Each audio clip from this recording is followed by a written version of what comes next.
Parfait. Donc, je m'excuse, l'ordinateur venait de me parler. Donc, c'est vrai, Stéphanie, on enregistre la présentation.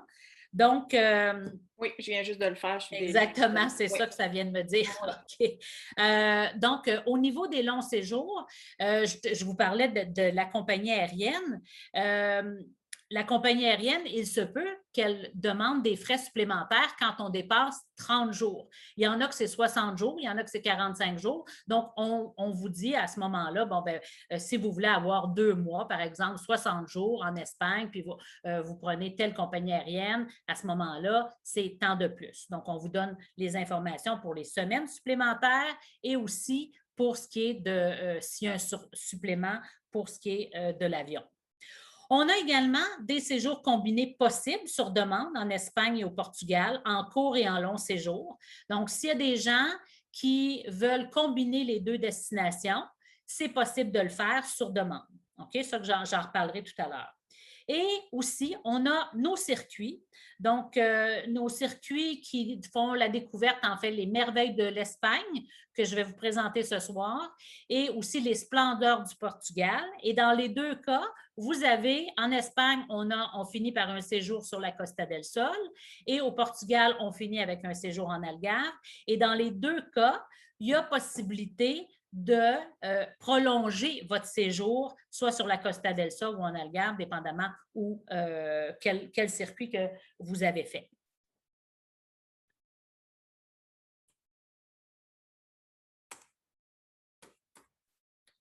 Alors, ça ne sera pas long. J'essaie de... Ah, voilà. OK, il était gelé. Alors, voilà. Donc, qu'est-ce qu'on a, nos avantages?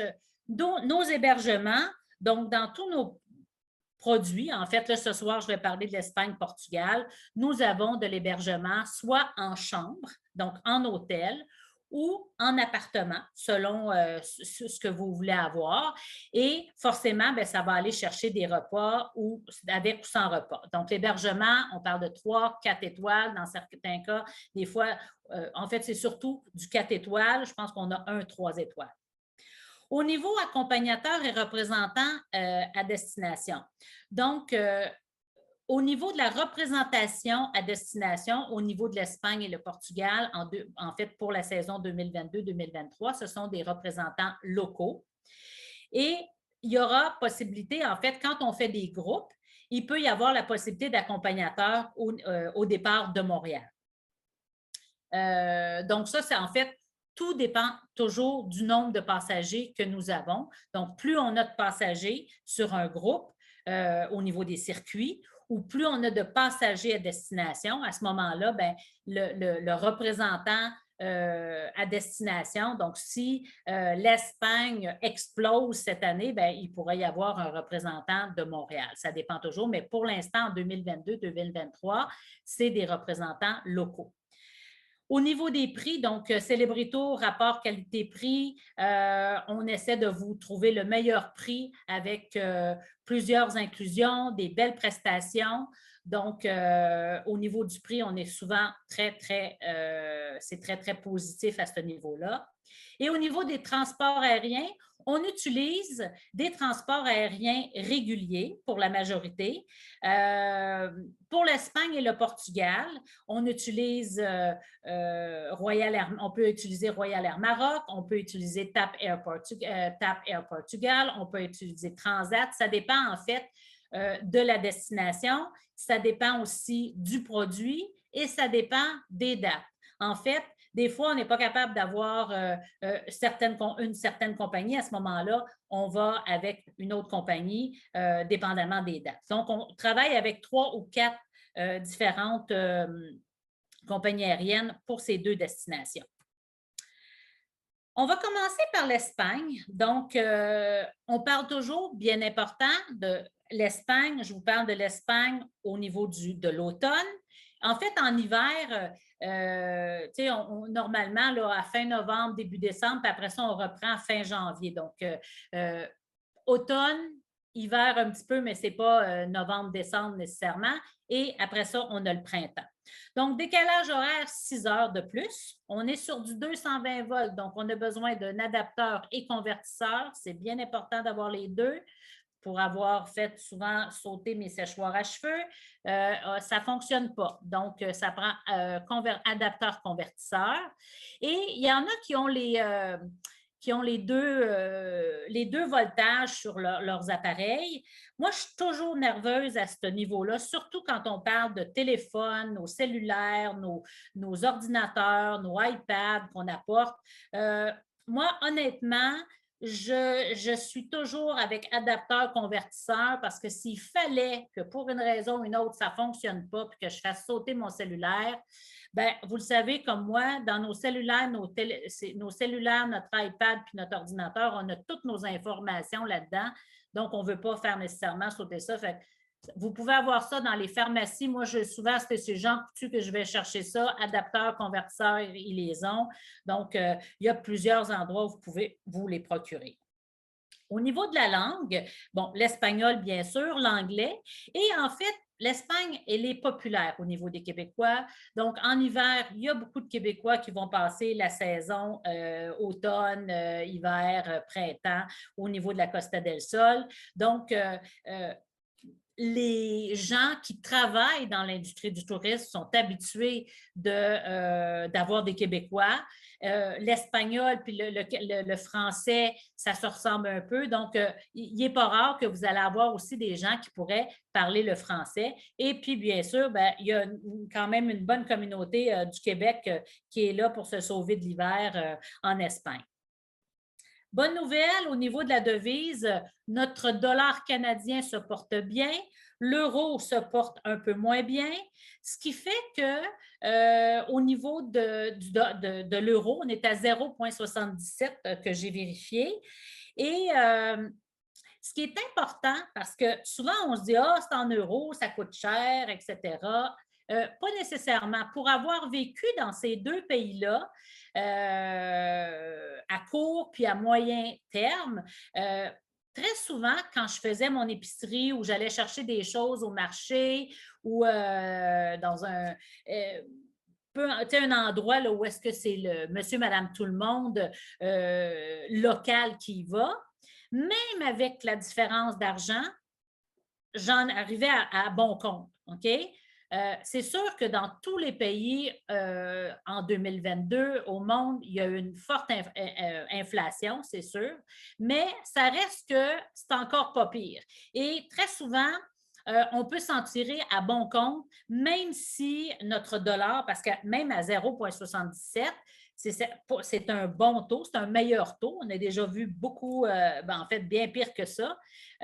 Sachez qu'au niveau de l'épicerie locale, ça peut être avantageux. OK? Ça n'est pas nécessairement plus cher que chez nous. Au niveau des achats, j'y reviendrai peut-être un peu plus tard.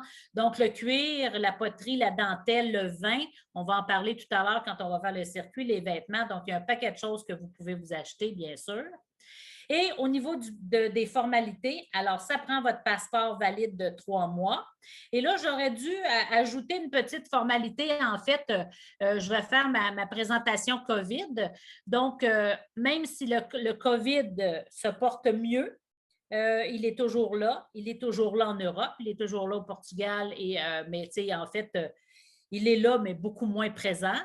Donc, je recommande à tous ceux qui voyageront en 2022-2023, on verra en 2024, mais 2022-2023, apportez-vous dans votre valise un paquet de masques, parce que de toute façon, en Espagne et au Portugal, dans les transports en commun, dans le train, par exemple, sur la Costa del Sol, vous êtes obligé d'avoir un masque. Là, je vous parle au moment où on se parle. Peut-être que dans le mois de mars, l'année prochaine, ça ne sera pas le cas. Mais il vaut mieux prévenir que guérir, ce qui fait que, et là, de toute façon, aussi dans les aéroports, c'est obligatoire, apportez-vous un paquet de masques et aussi des tests hygiéniques, ce qui fait que vous allez dire, oui, mais je peux acheter ça à la pharmacie. Oui, tout à fait. Partout en Europe, vous pouvez acheter ça. Par contre, on ne sait pas si jamais les gens, en fait, il y a une pénurie. On le sait, regarde, la semaine passée, ici, on a eu une pénurie de Tylenol. Bien, on pourrait avoir une pénurie de ces tests-là. Nous autres, c'est facile de l'avoir en ce moment. Vous allez à la pharmacie, vous allez vous en procurer et à ce moment-là, bien, vous aurez ça dans votre valise et quand vous serez à destination, bien, si jamais c'est le cas, vous n'aurez pas besoin de courir après puis vous ne serez pas stressé pour ça. Donc, fin de ma petite parenthèse COVID. Ensuite, au niveau des températures, vous voyez les températures dans le bas, là, c'est sûr que c'est des moyennes. Donc, on parle du mois de, tu sais, bon, je n'ai pas mis le mois de septembre, là, mais tu sais, le mois de septembre, on parle de 20, 25, 28 degrés. En octobre, 20, bien, ça peut être facilement 25. En fait, ce qui fait souvent la différence, là, en Méditerranée, c'est le vent. C'est le vent qui est frais. Donc, apportez-vous toujours une petite laine, apportez-vous un foulard qui va faire en sorte, puis autre chose que des gougounes, ça va vous prendre des souliers fermés dans certains cas, ne serait-ce que pour les excursions, etc. Donc, bien important, là, il n'y a pas de neige, là. Normalement, je dis normalement, hein, parce qu'on ne sait plus avec le climat en ce moment, ça va tellement un peu de toutes sortes de façons. Mais, on parle d'une moyenne de température de 16 degrés en hiver, là, ce qui est très bien, mais le vent, il est plus frais. OK? Puis le soir aussi, quand la nuit tombe, c'est plus frais également. Donc, qu'est-ce qu'on a comme produit au niveau de l'Espagne? On a notre circuit Merveille d'Espagne que je vais vous parler. On a nos séjours en appartement et on a nos courts et longs séjours en hôtel. Donc, ceux qui choisiront en long séjour, donc on parle d'un 3 semaines et plus, vous allez avoir la possibilité d'avoir soit un appartement, soit en hôtel, puis c'est ce qu'on va voir tout de suite. Donc, ici, je vous parle de Royal Air Maroc, qui est en fait notre transporteur qu'on utilise surtout pour l'Espagne, donc Montréal, Casablanca, Casablanca, Malaga. Mais ça pourrait être d'autres transporteurs si jamais celui-ci n'est pas disponible. On a des contrats, en fait, avec 3 compagnies différentes selon les dates, selon les disponibilités. Donc, nos séjours. On a le premier, c'est l'Aquapark appartement. Donc, les gens qui voudraient être en appartement. Donc, c'est possible de l'avoir en long séjour, donc 3 semaines et plus. Donc, si vous avez envie d'être 2 mois, je le répète, c'est possible de l'avoir. Vous êtes à 100 mètres de la plage.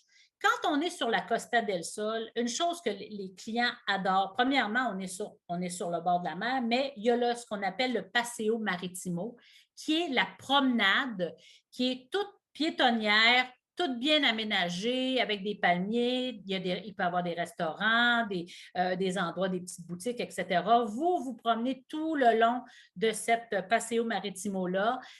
Les gens adorent ça, surtout en hiver. C'est leur marche, ils font leur promenade de santé. Donc, sur plusieurs kilomètres. Là. Facilement, là, vous pourriez faire un 10 km, puis retour 10 km. Mais je ne pense pas que vous faisiez 20 km. Peut-être, oui. Il y a des gens qui sont super, super en forme. Là. Donc, les appartements Ecuador Park, ce sont des appartements qui sont standards, mais qui sont bien aménagés. Ils ont tous un balcon privé et ils font tous, en fait, c'est en demi-lune, là, face à la vue mer ou vue piscine, dépendamment où vous êtes situé. Et il est à 10 minutes de la marina de Benalmádena, donc qu'on appelle le port de plaisance de Puerto Marina. Et il y a, comme je vous le disais, dans toute la Costa del Sol, là, il y a beaucoup de restaurants, il y a beaucoup de boutiques, etc. là, pour les fins et les fous. Et c'est à 2 km du centre-ville. Donc, ça, c'est en appartement. Donc, comme on est en appartement, on n'est en aucun repas. OK? On a une promotion qui vient de sortir justement sur l'Ecuador Park. Donc, vous avez un séjour de 4 semaines pour le prix de 3. Il y a 2 dates spécifiques, donc le 5 novembre ou le 28 janvier. Donc, si vous voulez avoir plus d'informations au niveau des prix, donc ce soir, des fois, les gens, la semaine dernière, me posaient des questions au niveau des prix plus précis, etc. Donc, ça, vous pourrez à ce moment-là téléphoner. Je vais vous donner les numéros de téléphone de Celebrito pour avoir toutes ces informations-là pour le pratico-pratique. Donc, moi, ce soir, je vous parle des produits en général sur les 2 destinations. Si vous voulez être en hôtel, donc à Fuengirola, qui est encore sur la Costa del Sol, entre les 2 hôtels, il y a 20 km à peu près. Donc, c'est un hôtel qu'on offre en demi-pension, donc petit déjeuner et souper. Il est sur la plage, bien situé. Donc, vous avez des boutiques pas tellement loin, un supermarché, etc. Donc, encore une fois, puis ça, c'est un 4 étoiles. Donc, les gens aiment bien, en fait, la chaîne occidentale, qui est une chaîne espagnole, et les gens, pas les gens, mais les chambres sont bien meublées, avec goût, etc. Et aussi en Espagne, bien important, les chambres sont de bonne grandeur. OK? Donc, c'est peut-être, si on compare à nos chambres à nous, c'est peut-être un petit peu plus petit, mais à peine, à peine, à peine, à peine. Ça dépend des hôtels. Il y en a que les chambres sont aussi grandes que les chambres en Amérique du Nord. Donc, ici, on vous voit des photos. Vous voyez le Paseo Maritimo. On est une vue de Benalmádena. Ensuite, vous avez Torremolinos. Regardez la plage. Alors, en parlant de plage, quand on est en hiver, donc, en fait, sur la Costa del Sol, normalement, on peut se baigner jusqu'à la fin octobre. OK? Fin octobre, donc novembre, pour peut-être, ça va, en fait, en novembre, peut-être cette année, parce qu'ils ont dit que la Méditerranée avait réchauffé, il avait fait tellement chaud, elle avait 3 degrés de plus que la normale. Donc, peut-être qu'on va pouvoir, vous allez pouvoir vous baigner un peu plus en novembre. Mais remarquez, bon, c'est sûr, en décembre et janvier, c'est plus compliqué, mais ça dépend, en fait. Je vous dirais, là, quand je vous dis vous pouvez vous baigner jusqu'à, ça ne veut pas dire que l'eau est à 85 jusqu'au mois de novembre, mais elle va peut-être être l'équivalent d'eau Orchard en novembre, OK, ou dans le mois d'octobre. Ça va dépendre des nuits. OK? C'est les nuits fraîches, etc., qui font refroidir la Méditerranée. Mais normalement, généralement, fin octobre, là, on ne se baigne plus, puis ça va jusqu'à la fin février. Ça, c'est la norme. Est-ce que cette année, on va pouvoir étirer ça? Peut-être un petit peu. Quand vous faites le long séjour, le court ou le long séjour, on a un représentant local qui va vous parler des différentes excursions à faire. Sur la Costa del Sol, en fait, très souvent, moi, je recommande aux gens de ne pas, vous pouvez vous louer une voiture, mais ce n'est pas nécessaire. Il y a un train qui fait tout Torremolinos, Fuengirola, tout ça. Donc, ça, là, le train, vous pouvez le prendre sans problème. Ça va faire une bonne partie de la Costa del Sol. Vous ne voulez pas prendre le train, vous voulez prendre l'autobus, c'est possible. Vous ne voulez pas prendre le train, vous ne voulez pas prendre l'autobus, vous voulez faire des excursions. On vous propose, en fait, nos représentants locaux vont vous présenter différentes excursions possibles à faire. OK? Vous voulez faire tout ça en voiture, c'est possible également d'avoir une location de voiture pour l'Espagne. C'est sûr qu'au niveau de la location de voiture aussi, il y a même, puis on le marque dans notre site Internet, si vous avez l'intention de, souvent, bien, on a le stationnement. Donc, des fois, le stationnement peut être disponible, mais des fois, il peut être disponible et payant. Donc, ça, il faut s'assurer de ça. Et aussi, en fait, quand vous stationnez pour les différentes excursions, bien, juste s'assurer, en fait, là, au niveau du stationnement, est bien important de ne jamais rien laisser dans la voiture parce que c'est certain que ça va partir. Mais je vous dirais qu'en Espagne, plus souvent qu'autrement, les gens ne prennent pas de location de voiture. Ils prennent les transports en commun et ou font des excursions. Donc, une des excursions qu'on fait, qu'on va vous proposer, c'est Malaga, qui se trouve être la 2e ville en importance en Andalousie. OK? Donc, c'est une excursion qu'on offre en une journée.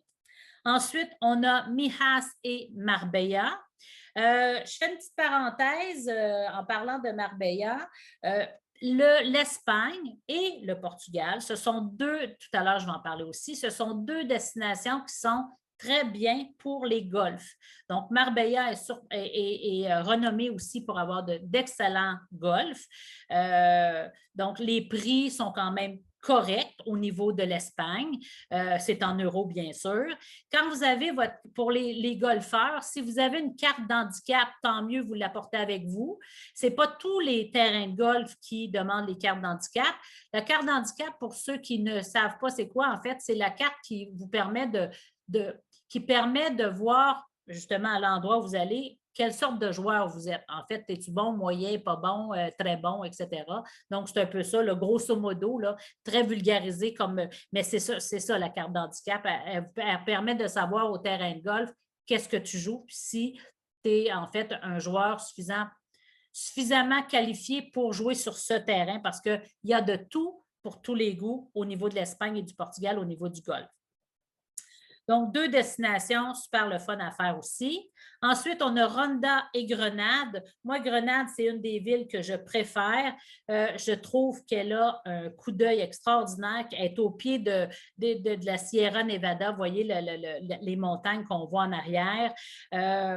On fait la visite de l'Alhambra, donc qui est un château arabe magnifique à visiter. Et vous avez Ronda, qui est en fait le berceau de la tauromachie. Donc, la tauromachie, c'est quoi? C'est les toréadors avec les batailles avec les taureaux, etc. Donc, on fait cette excursion-là, Ronda et Grenade. Ensuite, ce qui vous est proposé pour les amateurs de stalagmites et stalactites, les grottes de Nerja. Et finalement, on peut vous proposer aussi d'aller à Gibraltar, qui est un territoire britannique. Donc, vous pouvez aller faire du magasinage. Alors, on vous a mis ici une belle petite photo de singes. Ces singes-là, en fait, on va vous mettre en garde dans ce sens que tu ne les nourris pas. En fait, tu n'essaies pas nécessairement de les flatter, etc. Ils ont l'air bien, bien gentils, ces petits singes-là, mais ils sont quand même très gros. Quand tu es assis, en fait, quand il est assis à côté de toi, là, tu te dis, oh mon Dieu, il est plus gros que je pensais. Et aussi, ses dents sont quand même très, très longues. Donc, en fait, on va vous donner tous les trucs possibles et inimaginables là, pour pas que vous vous fassiez achaler. Est-ce que vous allez réussir? Bien, seul l'avenir le dira. Mais en fait, ce n'est pas des chats, ce n'est pas des petits chatons. Ensuite, sur demande, il y a la possibilité aussi des fois de faire le Portugal et l'Espagne. Donc, vous pourriez combiner les deux, c'est-à-dire sur la Costa del Sol et en Algarve. Vous ne le retrouverez pas sur notre site Internet, mais sachez que c'est possible de le faire. OK? Donc, normalement, ce qu'on fait, c'est, selon les disponibilités, mais très souvent, on commence avec le Portugal puis on finit avec l'Espagne. Donc, mais dans un cas où on aurait de la difficulté au niveau des vols, c'est possible que ça soit l'inverse. Mais normalement, c'était Portugal avant, Espagne après. OK? Donc, c'est possible de le faire en hébergement ou en hôtel, de ce que vous choisirez, mais c'est sur demande. Maintenant, nos merveilles d'Espagne, donc c'est notre circuit. On arrive en fait, je vais en fait passer grosso modo les villes qu'on va faire. Donc, on arrive sur Barcelone. Et Barcelone, en fait, on va passer, on arrive jour 2, mais le circuit va commencer jour 5, ce qui fait que vous allez avoir à peu près 2 jours et demi de temps libre, mais là-dedans, vous avez une demi-journée en tour de ville. Alors, vous pourriez, en fait, une fois que le tour de ville est fait, bien là, vous allez pouvoir visiter Barcelone à votre goût. Donc, pour les amateurs d'art, vous avez, en fait, si on regarde pas les 10 points, là, je nommerai pas 10 points nécessairement, mais au niveau de Barcelone, vous avez tout ce qui s'appelle Gaudi. Donc, l'architecte Gaudi, vous allez bien sûr visiter la Familia Sagrada. Je pense qu'on l'a ici, voilà. Donc, Gaudi et la Familia Sagrada. Vous pouvez aussi visiter le Parc Güell, qui est également de Gaudi. Vous avez aussi la fameuse Rambla. donc qui est l'avenue piétonnière, plein de boutiques, plein de boutiques, plein de restos, des tapas, etc. Vous êtes des fervents d'art, le musée des beaux-arts peut être très bien, le quartier gothique. Donc, vous voyez ici, on voit un peu le rond-point de la Ramblas. Donc, ça, vous pouvez toute la faire en long, là, ça, en fait, c'est un peu, j'essaie de voir, là, c'est un peu les Champs-Élysées de Barcelone, si vous voulez, donc beaucoup de boutiques, beaucoup de restaurants. Vous avez le musée Picasso. Si vous voulez aussi sortir de Barcelone, en fait, vous n'aurez pas le temps de tout faire. Moi, ça fait 4-5 fois que j'y vais à Barcelone, puis à chaque fois, je découvre des choses particulières, nouvelles, etc. Une chose que j'aime bien aussi, surtout quand vous avez, là, c'est sûr que vous allez avoir un tour de ville, mais des fois, moi, ce que je fais très souvent dans les villes, et même si je l'ai fait 2 puis 3 fois, vous voyez la petite photo, là, où est-ce qu'on voit le double-decker, l'autobus rouge, là, sur 2 étages, là, on appelle ça des hop-on, hop-off, donc on embarque, en fait, la traduction française, c'est on embarque, on débarque. Moi, j'aime beaucoup ça, ce genre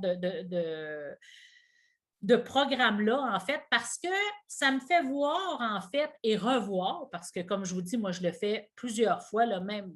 En fait, il y a certaines villes que je refais et refais les Ho'oponopof, même si je les ai déjà fait, parce que c'est comme si j'ai la chance de voyager souvent, j'ai la chance d'aller dans des destinations plus qu'une fois, ce qui fait que quand j'apprécie une ville comme Barcelone, ben c'est ma façon de redire allô, me revoilà, et là, je refais un tour d'horizon, si vous voulez. C'est sûr que vous allez avoir eu un tour de ville, mais ça aussi, si vous avez envie, parce que ce que ça fait, c'est on embarque, on débarque. Fait que si vous avez un endroit, oh, regardons ça, moi, ce que je fais tout le temps, là, je fais un tour complet sans débarquer, puis après ça, je dis OK, je vais débarquer là, aujourd'hui, je vais débarquer là. Parce que vous avez un beau 2 jours et demi, là. Donc, ça peut être possible. Mais c'est certain que si vous aimez les musées, etc., ben, les musées, des fois, juste un musée, ça vous prend une demi-journée, 3 heures, 4 heures. Donc vraiment, Barcelone, pour tous les goûts. Ensuite de ça, l'Espagne est renommée pour ses vins. Si vous n'avez jamais essayé de vin espagnol, je vous les recommande fortement. Donc, très souvent, c'est plus dans la région de... Et moi, je n'ai pas l'accent espagnol, le Rioja, le Rioja, j'arrive pas, excusez mon accent. C'est souvent ces vins-là qu'on va entendre des vins espagnols. La vallée de Penedès, c'est en fait dans la région de la Catalogne. On est à 1 heure de Barcelone. Donc, on a descendu un petit peu et c'est en fait cette région-là qui est une superbe région vinicole et en fait, vous avez le Montserrat qui est en arrière-plan. Donc, elle est protégée, ce qui fait qu'elle est une super région pour les vins. Donc, ça va être à découvrir pendant notre circuit. Ensuite de ça, on va continuer, on va faire Valence, Tolède et Madrid. Donc, Valence, qui est la 3e ville en importance en Espagne, c'est une ville portuaire. Et en fait, il y a aussi des gens à Valence qui sont sur cette destination-là pour des courts ou des longs séjours. Nous, on a choisi la Costa del Sol, mais il y a aussi des séjours qui peuvent être faits à ce niveau-là. Et en fait, c'est une ville qui est reconnue pour l'art et pour la science. Et si vous n'avez jamais mangé de paella, la gastronomie locale de Valence, donc je ne sais pas s'il y en a parmi vous qui ne connaissent pas la paella, donc c'est une grosse marmite, pas une marmite, comme un genre de, mon Dieu, grosse assiette ronde où on va mettre... là-dedans, on va mettre du poulet, on peut mettre du lapin, on peut mettre des crevettes, on peut mettre de la saucisse, on peut mettre des huîtres et avec des tomates, bien sûr, des épices, de l'huile d'olive, du riz. Et c'est servi, là, c'est excellent. Donc, la paella à Valence, vous allez, en fait, la paella à Valence, c'est le classique, mais partout en Espagne, même sur la Costa del Sol, vous allez pouvoir manger de cette paella, de ce mets typiquement espagnol. En parlant de repas, c'est sûr que si quand vous allez dans les hôtels, puis que vous êtes en demi-pension, c'est-à-dire vous avez le petit déjeuner, le souper, et qu'on va vous faire toujours manger ce qu'on appelle aux heures touristiques, qui sont en fait entre 18h, 18h30 et 21h, 21h30. Mais les Espagnols mangent beaucoup plus tard que ça. Normalement, si vous sortez le soir, ben, il n'est pas tard qu'à 10h30, vous allez retrouver des restaurants pleins, puis ils vont être en train de manger de la paella, ils vont être en train de manger un paquet d'affaires, puis là, tu dis, oh mon Dieu. Donc, en Espagne, c'est souvent le cas. Si vous allez dans les restaurants, pensez pas de manger à 5h, 6h, ça va manger beaucoup plus tard. Les Espagnols mangent très, très tard. Ensuite, je continue avec Tolède. Tolède, en fait, elle est très représentative parce que c'est une vieille ville où se mêlent les trois cultures, chrétienne, arabe et juive. Donc, vous avez, c'est des styles divers, mais toujours de ces trois religions. Et vous avez Madrid, qui est la capitale. Donc, Madrid, vous avez, en fait, on ne passe pas tellement beaucoup de temps à Madrid, mais vous allez avoir un tour de ville. Si vous avez envie, on a le musée du Prado qui peut être... C'est en fait, le nombre de fois que je suis allée à Madrid, je n'ai pas encore eu malheureusement la chance d'y aller. Puis quand je voulais y aller, il y avait soit trop de monde, etc. Donc, mais ça peut être un très beau musée. Le Palais Royal, la Plaza Mayor, le clergé Saint-Miguel, le marché Saint-Miguel, pardon, puis le triangle de l'or, en fait, à Madrid, c'est ça que vous allez retrouver. Ensuite, on s'en va, on descend vers le sud. Donc, on est parti de Barcelone tranquillement, puis là, on descend. Et on va aller à Séville, donc berceau du flamenco, pardon, la place d'Espagne, le quartier juif. Ensuite de ça, Cordoue, moi, je suis tombée en amour avec ce qu'on voit, la photo. Donc, la mosquée cathédrale, qui est une mosquée, en fait, qui a été convertie en cathédrale, qui a 16 arches. C'est tout simplement magnifique. Et après ça, on descend, et on arrive sur la Costa del Sol pour passer nos dernières journées. Et quand on est sur la Costa del Sol, en fait, on est en hôtel. Et si vous voulez séjourner et rallonger votre séjour sur la Costa del Sol, c'est possible, fois le nombre de semaines que vous voulez avoir. Donc ça conclut notre produit Espagne, c'est-à-dire un circuit, séjour court et long séjour, soit en appartement ou en hôtel. Maintenant, Portugal. Je vais me prendre une petite gorgée d'eau. Portugal, qui est juste à côté de l'Espagne. Au niveau du décalage horaire, on est à 5 heures. En fait, l'Espagne est sur la Méditerranée, le Portugal, c'est l'Atlantique.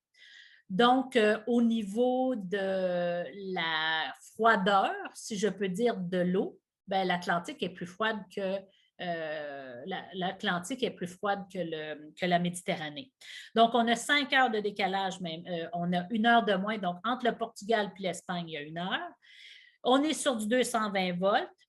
Portugais et anglais. Au niveau du français, je vous dirais au Portugal, plus compliqué. En Espagne, on va voir, on va entendre un peu parler, quelquefois, des Espagnols parler français. Le portugais, au niveau du français, pas nécessairement. Tant mieux si vous tombez sur des gens, mais c'est plutôt anglais et portugais. On est avec l'euro, donc on est au même taux de change.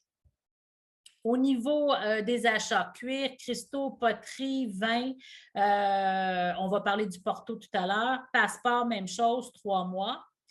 Au niveau de la température, si on compare les deux destinations, Espagne et Portugal, en fait, c'est à peu près la même température, excepté qu'au Portugal, on a l'impression qu'il fait un peu plus froid. Pour la simple et bonne raison que, surtout en Algarve, qui est le sud du Portugal, c'est venteux. Donc, il y a plus de vent, ce qui fait que ça peut, en fait, la petite veste va se mettre un petit peu plus en hiver. Comme je vous ai mentionné, nos programmes sont surtout pour le Portugal, on est septembre, octobre, début novembre, puis après ça, ça va au mois de mars, avril, ce qui fait qu'on est vraiment dans des températures automnales et printanière qui va vraiment chercher dans les 19, 20. Tu sais, mars, avril, là, il fait quand même... il fait, tu sais, on a marqué 19 ici, 19, 20, mais ça peut monter facilement à 23, 24. Là. OK? Mais encore là, je le répète, c'est plus venteux au Portugal, donc, et le vent est un petit peu plus frais. Souvent, on a tendance à les comparer les deux, puis les gens disent « Pascal, c'est-tu mieux le Portugal? Si je suis mieux en Espagne? » En fait, ça dépend toujours de chacun. Puis tout à l'heure, je vais faire les parallèles par rapport à ça, OK? Pour être sûr là, qu'on achète bien le bon produit selon le type de personnalité qu'on a, selon ce qu'on aime, etc. Donc, ici, qu'est-ce qu'on retrouve? On a un circuit Splendeur du Portugal que je vais vous parler. On a des longs séjours en appartement, donc 3 semaines et plus. Et on a du court et long séjour en hôtel, toujours à Albufeira, qui se trouve être dans le sud, dans la région de l'Algarve. Donc, 2 semaines et 3 semaines. Et aussi, on a un séjour combiné, un beau séjour combiné, Porto, Madère et Lisbonne. Donc, court et long séjour, moi, j'adore, pour avoir été représentante à destination en Algarve il y a quelques années, je l'ai faite aussi en circuit, je l'ai faite en court séjour. J'ai adoré mon expérience comme représentante à destination. Et je suis allée, en fait, février, mars, avril, et c'était des températures très bien, mais encore là, c'est ça, c'est venteux. Est-ce qu'on a pu se baigner? Je ne me suis pas baignée, honnêtement. J'aurais pu me baigner en avril facilement. Au mois de mars, ça aurait pu se faire, mais encore une fois, je le répète, ça s'adresse à des gens qui aiment l'eau froide et l'Atlantique est plus froide que la Méditerranée. Donc, je vous dirais peut-être plus en avril pour se baigner, OK? Pour être sûr. Donc, qu'est-ce qu'on a comme produit? Donc, l'Alfagar Village. Moi, ce que j'aime du Portugal, ce sont les falaises. Et très souvent, bien, les hôtels, en fait, contrairement en Espagne, tu as l'hôtel, tu as le Paseo Maritimo, puis tu as la plage, puis on est tous sur la même longueur d'onde. Tandis qu'au Portugal, tous les hôtels sont en hauteur, donc sont au-dessus des falaises et la mer, elle est en bas. Ce qui fait que tu ne peux pas dire, en fait, tu es directement sur la mer parce que tu as la falaise qui, oui, il n'y a peut-être rien entre toi et la mer, mais il y a une falaise. Donc, forcément, tu as certains hôtels qui sont plus, que la falaise est moins prédominante, mais comme dans ce cas ici, la falaise, elle est là, tu es au-dessus de la falaise, ça te fait une magnifique vue de la mer, etc. Donc, on est en appartement. Donc, ce qui fait que vous avez, c'est muni de cuisinette. Donc, vous pouvez vous faire à manger. Le Portugal, même chose. En fait, je vous dirais même qu'en Algarve, au niveau de la nourriture, même même avec le taux de change, c'est un excellent, on est un bon rapport qualité-prix. En fait, grosso modo, la tomate, elle coûte moins cher en Algarve qu'en Espagne qu'à Montréal. OK? C'est un peu ça que j'essaie de vous dire. Et j'en ai pas parlé encore, mais le Wi-Fi maintenant, là, le Wi-Fi est partout. Donc, pas partout sur la plage, mais dans nos établissements hôteliers, là, vous pouvez avoir le Wi-Fi sans problème. OK? Ensuite, donc, je vous l'ai dit, ils sont dotés d'une cuisinette et d'un coin repas, en fait, qui est séparé. C'est comme si vous voyez là, un peu là, les photos. Donc, ça, c'est notre appartement. Ensuite, au niveau hôtelier, on a l'hôtel Villa Gallicero à la Goa, pardon. Donc, c'est un hôtel, 310 chambres, pub anglais. Là, vous êtes en demi-pension. Quand on parle de l'animation pour toute la famille est prévue, encore une fois, on parle de l'hiver. Donc, en été, l'animation va être beaucoup plus présente et va être beaucoup plus axée familiale. En hiver, elle est beaucoup moins présente et elle est axée adulte. Ce qui fait que, tu sais, ça pourrait être le soir, c'est de la musique, etc. Mais tu sais, ça ne sera pas de la discothèque, des jeux, etc. nécessairement, là, à tout casser. Ce n'est pas du tout ce style-là. Donc, quand on parle d'animation au niveau hôtelier en hiver, c'est plus tranquille, c'est plus adulte. Donc, Albufeira, voyez la longueur de la plage. C'est une belle ville, c'est un port où vous pouvez faire du magasinage, vous pouvez avoir des restaurants, même chose, le Hoponopof, la même chose. Moi, je l'ai faite. Je l'ai fait en fait 2 fois, le Hoponopof, dans la région de Albufeira. Donc, c'est un beau petit tour à faire. On embarque, on débarque, etc. Ça peut être intéressant. Et aussi, même principe, on vous propose des excursions pour voir en fait l'intérieur des terres, si vous voulez, parce que là, on est dans le sud, on est en Algarve. Et c'est là que je vais faire la différence. Quand on est au Portugal versus l'Espagne, donc l'Algarve versus la Costa del Sol, l'Algarve est beaucoup plus tranquille. C'est beaucoup plus rural, village. En Espagne, on est plus dans les villes. C'est plus bruyant, c'est plus animé, etc. Donc, le Portugal, ce n'est pas du tout ça. Pas au printemps, pas à l'automne. Je ne vous parle pas de l'été, là, parce que nos produits, encore une fois, ce pas des produits d'été. Donc, ce qui fait qu'on va faire des belles visites. Je me souviens à Montchic et Sylvestre, en fait, les gens, c'est magnifique là, parce qu'on visite des forteresses, on visite des châteaux, des églises et il n'y a personne. En fait, il n'y a pas beaucoup de monde. Si vous êtes habitué de voyager en haute saison, là, où est-ce qu'il n'y a pas c'est un autobus après l'autre, tac, tac, tac, tac, embarque, débarque, embarque, débarque. Là, c'est fantastique, c'est tranquille, c'est paisible. Et ce qui est le fun, c'est que tu as l'impression, quand tu visites l'église, le château, etc., tu es tout seul. Tu es tout seul, pas juste toi, là, mais je veux dire avec ton groupe. Donc ça, moi, c'est quelque chose que j'apprécie beaucoup. Si les gens ont la bougeotte, encore une fois, là, je vais vous parler des excursions, mais si vous voulez voyager par vous-même, c'est en fait en Espagne. Je ne recommande pas nécessairement la voiture, la location de voiture, parce que vous avez tout à proximité, les transports en commun. Au niveau du Portugal, en Algarve, ça pourrait être, si vous êtes là 2, 3 semaines, 4 semaines, moi, je préconiserais peut-être la location de voiture. Peut-être pas pour vos 4 semaines, mais pour que vous puissiez vous déplacer à votre aise. OK? Donc, et en fait, au niveau de la circulation, bien, il n'y a pas de trafic à ce temps-là de l'année. Donc, et c'est ça les les différences au niveau Portugal et Espagne. Vous avez au niveau température, venteux, plus venteux au Portugal, un petit peu plus frais à cause du vent.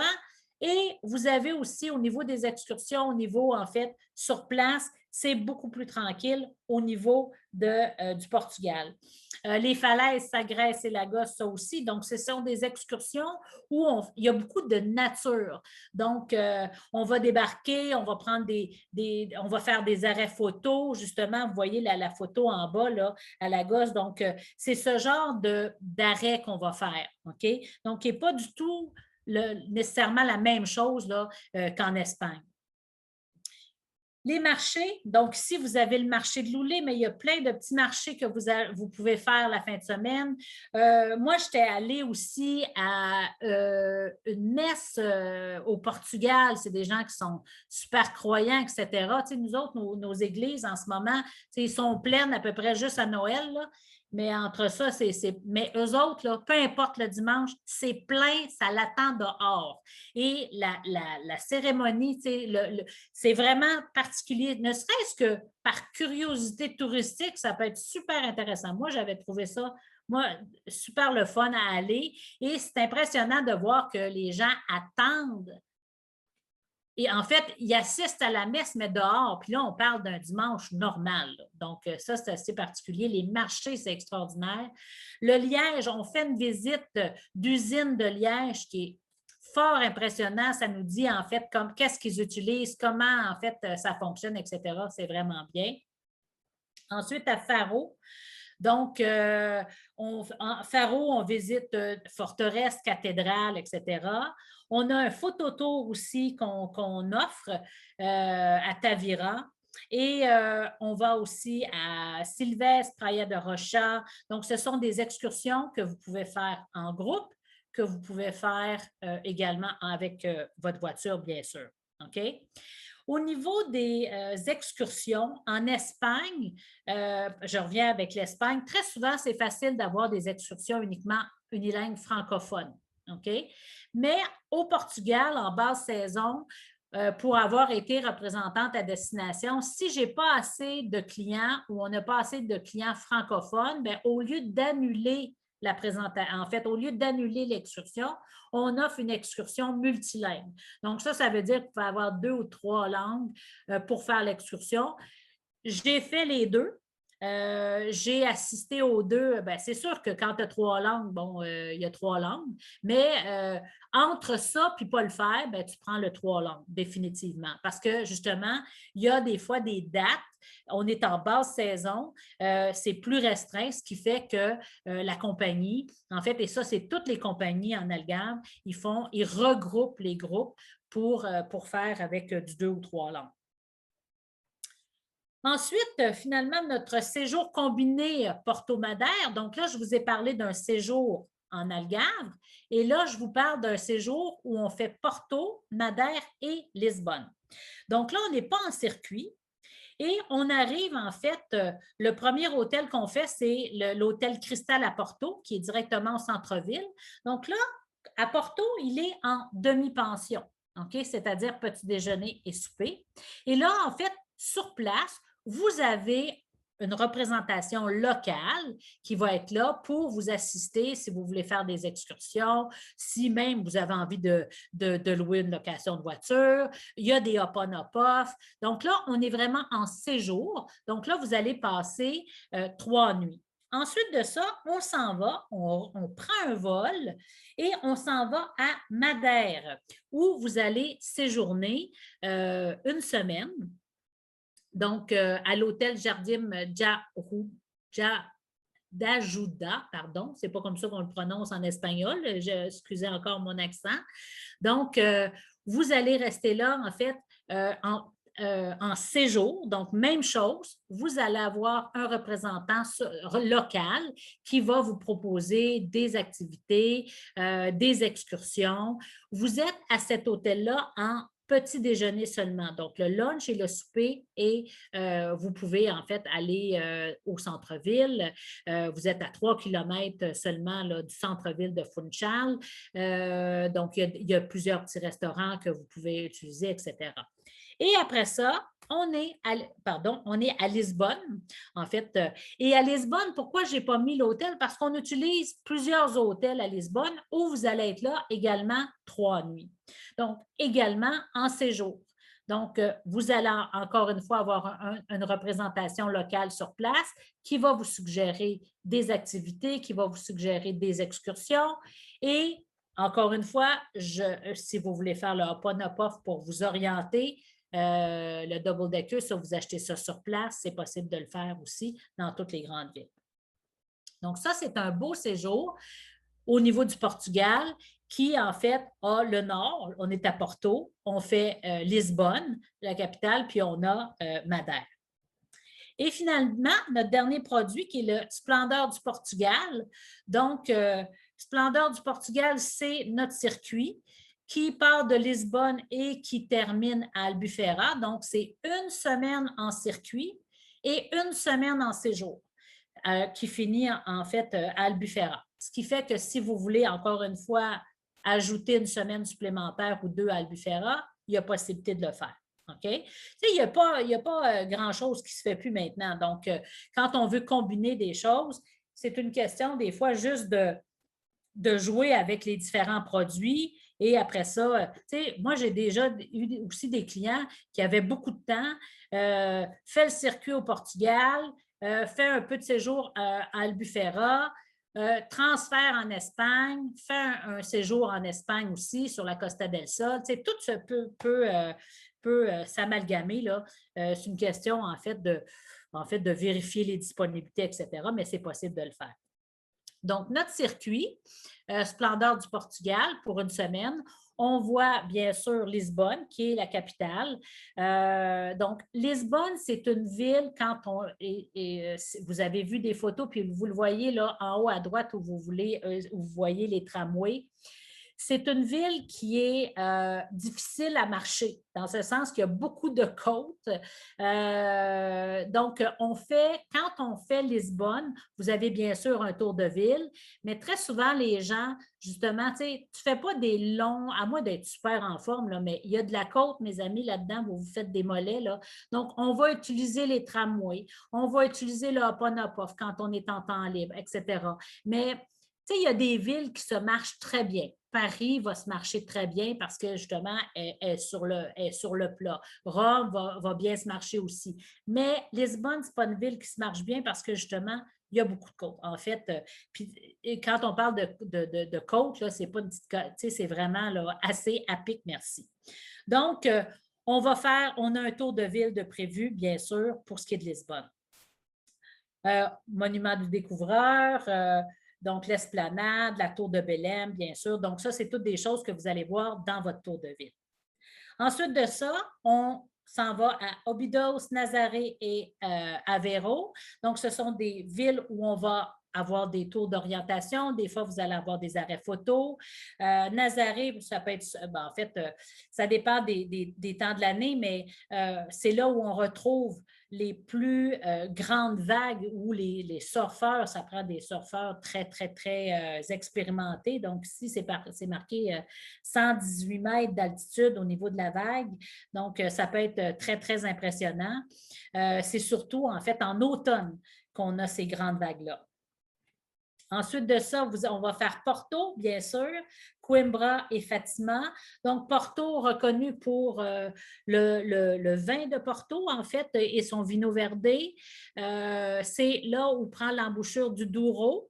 Donc, il y a aussi des croisières qui sont très populaires dans cette région-là, en fait, pour faire la région des vins, la région du Douro.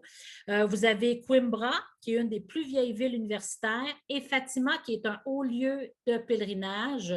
L'équivalent au Québec, c'est, voyons, c'est pas ce que je veux le dire, là. Ici, là, à Montréal, là, je suis à côté, là. Voyons.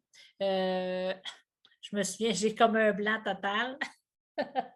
Mais bon, c'est Notre-Dame de Fatima, c'est un pèlerinage catholique très, très, très convoité. Les gens, moi, quand j'avais été, il y avait un genre de cérémonie où il y avait plein de gens à genoux, ensanglantés, ça pleurait, etc. Donc, ça peut être assez impressionnant à voir. Ensuite, Évora, donc c'est un centre historique, c'est une ville-musée. Ici en bas, vous voyez les plages d'Albufeira, vous voyez les falaises. Donc, c'est là, en fait, va se terminer notre circuit. Puis après ça, on a une semaine de prévu à l'hôtel Villa Cerro, donc à Albufeira, et si vous voulez prolonger après. Donc, au Portugal, on a quoi pour faire un résumé? On a le circuit Splendeur, on a les séjours courts et longs séjours en Algarve, vous avez également le séjour combiné Lisbonne, Porto et Funchal, Madère. OK? Donc, on a, depuis 1 mois et demi, déménagé.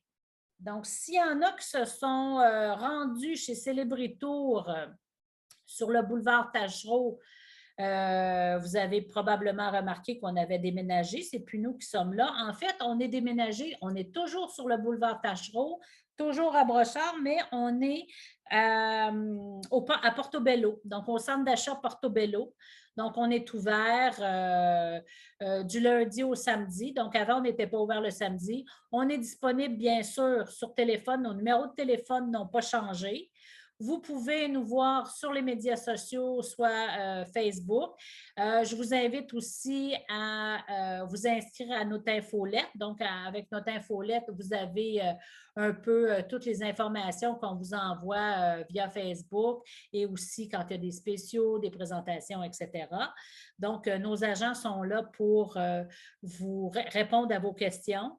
Et en ce moment, au niveau du site Internet, on est en train de faire beaucoup de modifications à ce niveau-là. Fait que quand vous avez des questions, n'hésitez pas. Des fois, vous voyez des choses, vous n'êtes pas certain, vous nous appelez, ça va nous faire plaisir, puis on va vous donner en fait les tarifs, les heures, en fait ce qu'il y en est, parce que là, on est en train de remodeler tranquillement, mais sûrement notre site Internet.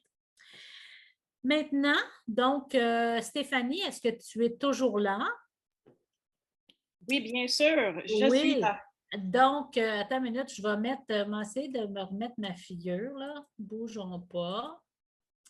Est-ce que... Bon, voilà. Est-ce que tu es en mesure de... On va passer à la période de questions. Donc, sur le chat, je vois 23. Je ne pense pas qu'il y ait 23 questions qu'on va voir là, parce que normalement, là, je réponds aux questions là, pendant à peu près une vingtaine de minutes. Donc, je vais te demander de me poser des questions. Comme je l'ai dit, peut-être vous avez déjà posé des questions au niveau des prix, etc. Donc, moi, je n'ai pas, si vous avez remarqué dans la présentation, il n'y avait pas de prix. Et je n'ai pas les prix devant moi, donc il va falloir que ça soit que vous téléphoniez chez Célébritour demain, mais question générale, il n'y a pas de problème. Donc, si tu veux bien commencer à me poser les questions par ordre, s'il te plaît, que tu les as reçues, Stéphanie. Avec plaisir. Donc, la première question qu'on a reçue, Pascal, c'est de Paulina, qui avait une question sur est-ce qu'il y a des séjours sur les îles Canaries? Cette année, on l'a enlevé. On en avait l'année passée. Pour cette année, on l'a enlevé. Bon, avec ce qui était arrivé l'année dernière avec les volcans, etc., l'éruption volcanique, on a préféré enlever ce produit-là. Ça ne veut pas dire que l'année prochaine, c'est-à-dire 2023-2024. Donc, pour l'automne et l'hiver qui s'en vient, 2023, on n'aura pas les îles Canaries, mais fort possiblement qu'on pourrait les avoir l'année d'après. Excellent, merci Pascal. Et la deuxième question était de Madame Sylvie Rivet. Donc, combien de jours le circuit Merveille d'Espagne? Alors, au niveau de, c'est un 15 jours. Attendez une minute, je ne vais pas vous dire. Et le circuit, en fait, vous avez une partie séjour, là. Donc, c'est la totalité, c'est un 2 semaines.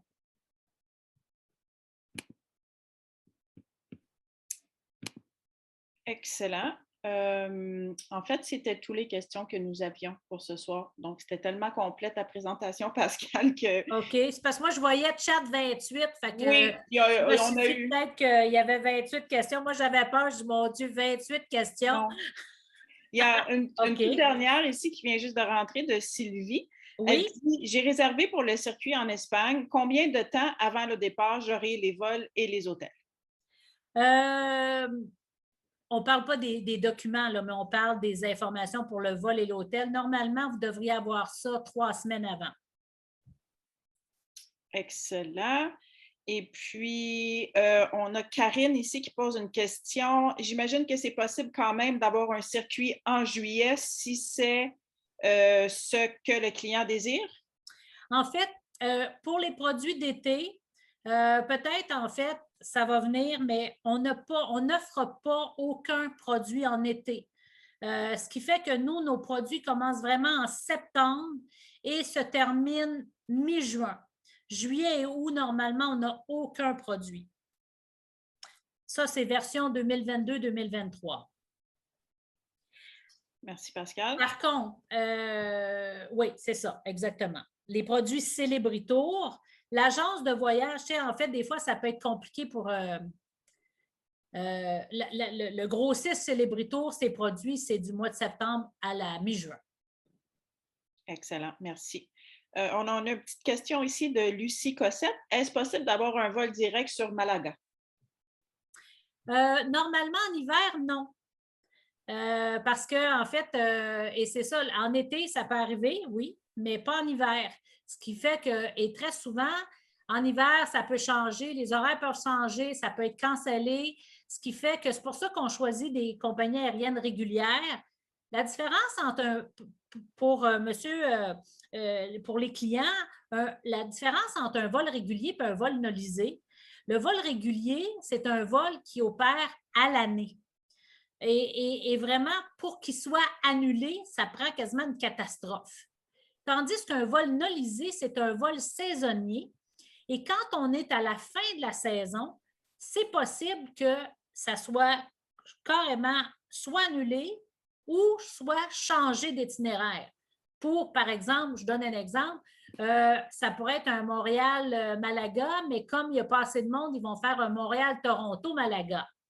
Donc, les vols, c'est ça qui arrive avec les vols nolisés. Puis nous, comme on voyage en saison intermédiaire et basse saison, c'est ça qui arrive. Donc, au niveau de, il y a certaines dates que, je vous dirais que plus souvent qu'autrement, pour nos produits sur Malaga, on n'est pas capable d'avoir trop longtemps. On va peut-être avoir une semaine ou deux possible en vol nolisé direct, mais encore là, si la compagnie dit, ben écoute, on passe par Toronto, on vous l'a vendu en disant qu'il était direct, mais finalement, il y a un arrêt à Toronto. Ça peut arriver. Excellent. On a une dernière question ici de Ginette Deschaines. Donc, au niveau des heures des vols pour le circuit en Espagne, elle demande si c'est tôt le matin car ils viennent de Québec. Elle parle de avril 2023, les heures de vol. Avril 2023. Normalement, alors, quand on part pour l'Europe, ce sont des vols de soir ou en fait, début de soirée, là, vers 5 heures, entre 5 heures, 6 heures, 7 heures, 8 heures. Le soir, je parle, 20 heures. Là, donc, vous allez avoir le temps de vous rendre à ce moment-là. Et en avril, les tempêtes de neige, on va espérer qu'ils sont terminées. Parce que moi, en fait, ce que je recommande toujours aux clients, surtout les gens de Québec, quand on est dans les mois de février, mars, janvier, même décembre, peut-être un peu moins parce que il y a moins de tempêtes, mais janvier, février, mars, jusqu'au 15 mars, je dis des fois aux gens de Québec, ben, peut-être penser de coucher à Montréal la veille pour éviter justement qu'on soit bloqué une tempête majeure, etc. Mais normalement, les vols pour aller en Méditerranée, ça part le soir. Fait que vous allez avoir le temps de vous rendre. C'est toutes les questions que nous avions dans le chat. Est-ce qu'il y en a qui auraient des questions, en fait, qui aimeraient prendre la parole? À ce moment-là, Stéphanie, vous levez la main, puis Stéphanie vous lui faites le signe, là, vous lui montrez votre intérêt de parler, et puis elle va vous donner accès au micro. OK. Fait que ce que je vois, Stéphanie, 35, parce que oui. C'est des questions qui viennent d'être posées, c'est ça? C'est des questions qui viennent d'être posées et beaucoup de commentaires sur merci beaucoup, belle présentation. Donc, c'était des commentaires que les gens sont vraiment contents de la présentation. Et j'ai eu quelques discussions aussi avec quelques clients là, à travers la présentation. Alors, écoutez, s'il n'y a pas d'autres questions, ça me fait très plaisir d'être ici ce soir, de vous parler de deux destinations que j'aime beaucoup, l'Espagne et le Portugal. Je vous souhaite une très belle soirée, puis j'espère, en fait, on espère vous voir à nos bureaux et réserver nos différents produits, que ce soit nos circuits ou nos séjours. Donc, bonne soirée tout le monde. Merci beaucoup d'avoir été là. Merci de votre présence. Au revoir. Merci beaucoup. Au revoir.